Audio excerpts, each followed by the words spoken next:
C'est après une profonde réflexion face aux enjeux du vote référendaire du 16 novembre 2024 que les filles et fils originaires du district de Meyokié, dans le département d'une Thème, ont répondu présent à l'invitation de Fridolin Vemissa, leader syndical et vénérable de la transition à l'hôtel Excellence, le vendredi 1er novembre 2024. Les fils et filles du district de Meyokié et des cantons Bézentem 1 sont partie prenante du processus de transition depuis le début, puisque nous avons des parlementaires de la transition, nous avons des dirigeants de la transition, nous avons des experts qui travaillent pour le compte de la transition, natifs du canton Bézé et des cantons Thème 1 et Bézé.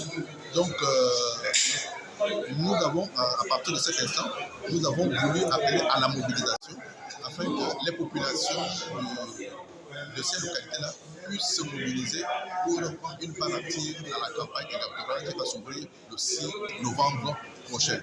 Donc, c'était ça le rappel.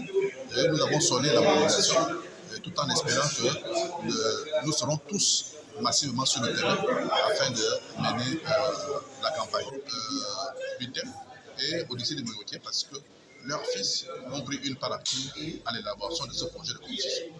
Puisque nous avons des natifs du district qui étaient dans le comité constitutionnel de rédaction. Donc, et nous avons la quintessence, et nous avons les parlementaires qui ont apporté les amendements pour améliorer le projet.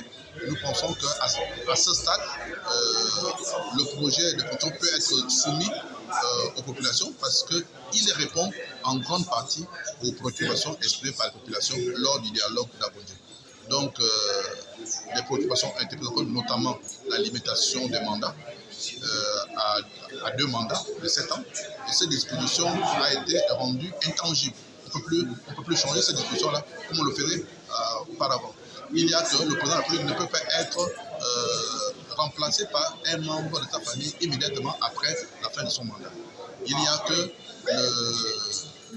il faut renoncer à la nationalité d'adoption lorsque vous aspirez à être candidat aux élections présidentielles. Donc autant il y a également l'accent mis sur la restauration des valeurs et de vivre ensemble.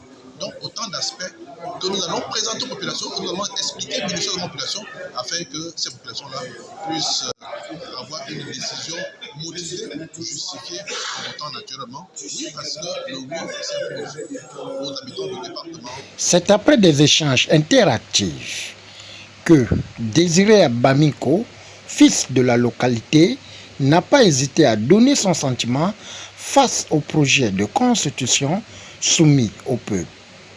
En tant que politique, je sais et je l'ai déjà dit à plusieurs reprises que l'organisation politique de nos États ne dépend pas totalement de nous parce que nous sommes des États sous curatelle.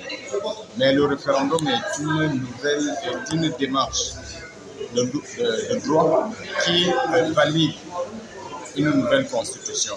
La constitution qui va être validée est la nouvelle dynamique, disons, le nouvel ordre politique que les donateurs d'ordre veulent désormais voir dans notre pays. Que vous vous opposez, que vous ne vous opposez pas, le oui sera massivement voté, alors vaut mieux s'inscrire dans la volonté de l'autre.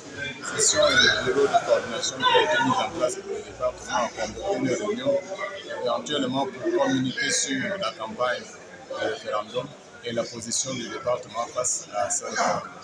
Et la position n'est pas un secret pour c'est la déclinaison pour soutenir la transition.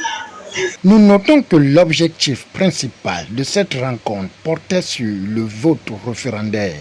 Dans une ambiance cordiale, fraternelle, retrouvailles, a ouvert le couloir de la mobilisation pour le oui en assurant une victoire cash le 16 novembre 2024.